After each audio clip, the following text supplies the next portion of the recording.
Okay, good day. I'm Engineer Roland Kenneth Corpus. So this is the sample problem number 2 of the video lecture for torsion. So yung mga activity, ginawa na nating sample problem dahil kulang nga sa mga sample problem. Isa lang pala ang nalagay ko sa output sa handouts natin. Okay? So, ano pa man? So let's answer and read muna yung yung ating problem.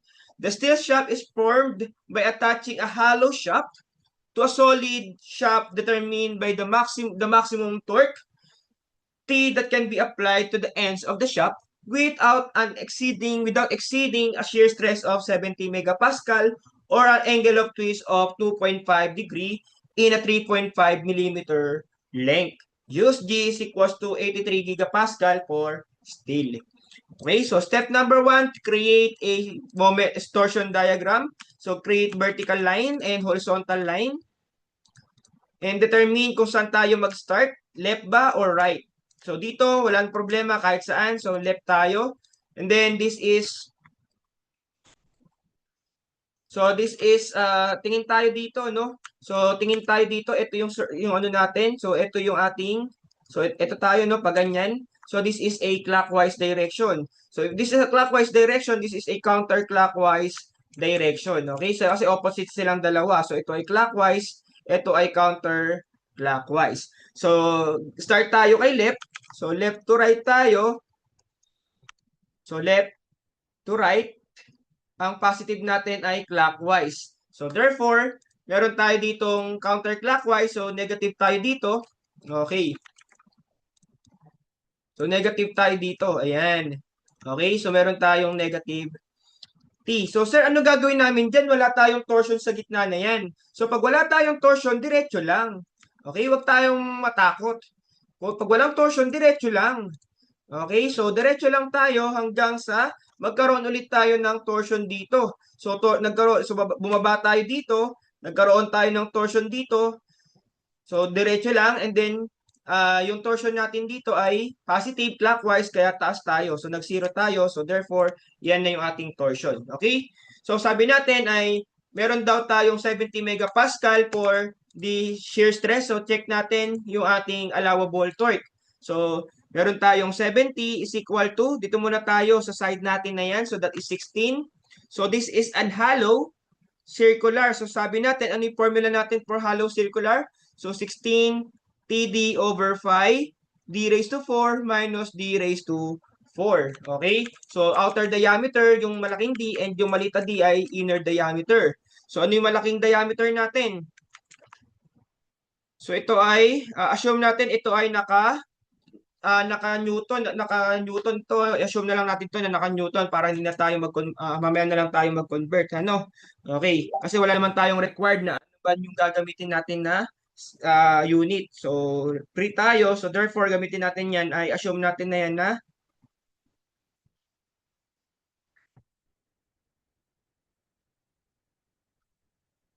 okay, sorry. Yan sa Newton natin yan. So, yun, Newton na to. And then multiply natin yan sa outer diameter which is 100 over pi, multiply natin sa outer diameter raised to 4 minus inner diameter na 70 raised to 4. Okay? So, that is equal to 70 is equal to 16x multiplied by 100 over 5, 100 raised to 4 minus 70 raised to 4. So, that is equal to masyadong malaki, ano? So, i-ano natin, kunin ulit natin, then i-press natin yung engineering mode, ano? Okay, so pag nag-shift sort tayo, kunin natin yung value, press natin yung engineering mode. So, makita natin dito na torsion natin is equal to 10.44 times 10 raised to 6. So, ang unit natin dito is Newton millimeter. So, para maging Newton, ano siya, i-divide natin sa 1,000 para mi- ah, maging ah, meter, ano? So, times 10 raised to 3. And then, i-divide din ulit natin siya sa 1,000 para maging kilonewton. So, that is equal na sa 10 times 10 raised to 6. So, mga-cancel na yan. So, therefore, magiging unit na natin dito ay 10.44 kilo Newton meter. So, yun. Yung times 10 raised to 4 na yun is 1 million. 1,000 times 1,000 is 1 million. Kasi Newton millimeter tayo dito. Okay? So, yan na yung ating answer. So, by the way, kapag tinanong sa atin what is the minimum stress dito sa hollow stress natin, papalitan lang natin ito ng inner diameter. So, pag nagtanong sa atin ng stress dito kay minimum stress dito kay kay hollow. Kasi meron tayong maximum outer. Sabi natin yung ating radial distance is from 0 to the center hanggang sa maximum dun sa surface natin. Okay? So, sabihin dito ay meron tayong surface dito sa inner diameter. So, yun yung ating minimum stress kay hollow. So, dito wala tayong minimum stress kay solid kasi yung minimum na natin dito ay 0, 0 na. Okay? So, yun.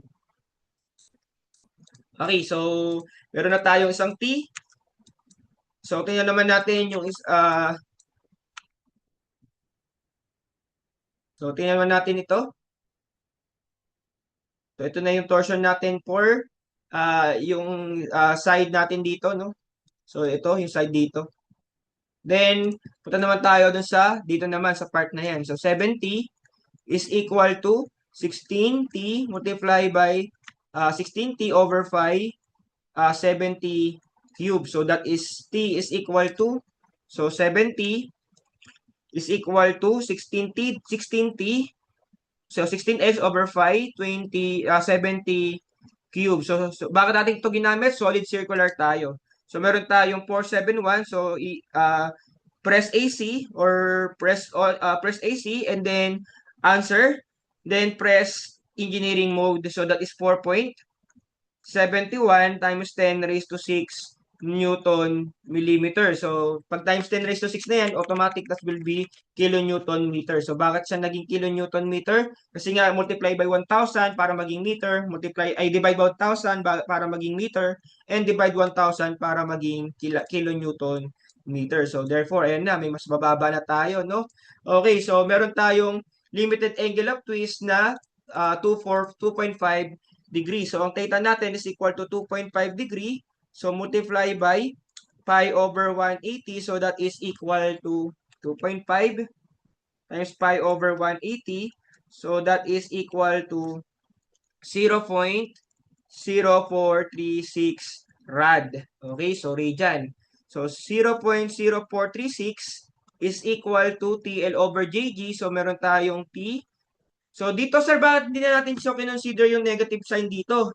So, torque lang naman kasi tinatanong sa atin and alam na natin yung direction. Isa lang naman tayo ng direction dyan and wala naman na tayong iba pang mga ibang torsion. So, disregard na natin.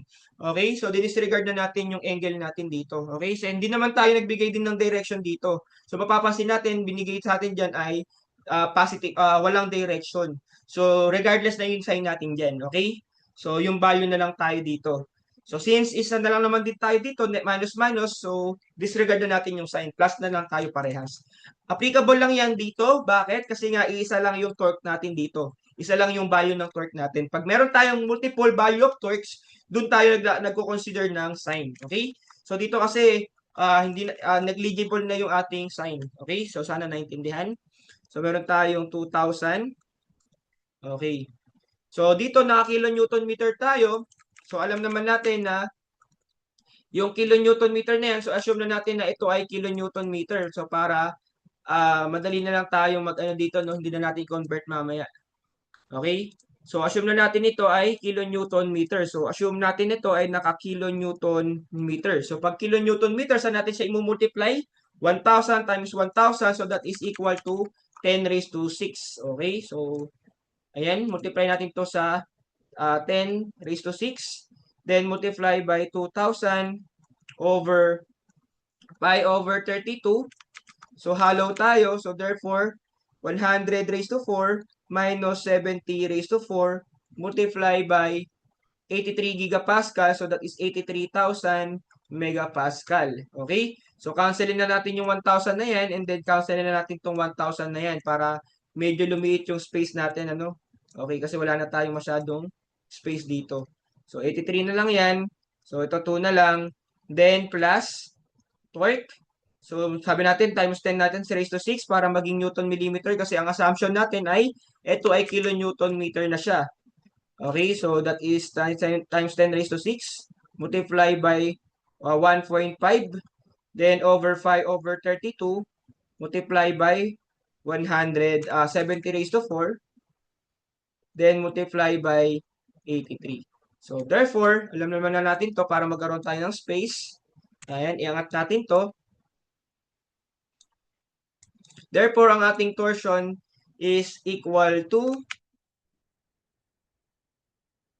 0.0436 is equal to x multiplied by 10 raised to 6 multiplied by 2 over 5 over 32, 100 raised to 4 minus 70 raised to 4, 83 plus x multiplied by 10 raised to 6 multiplied by 1.5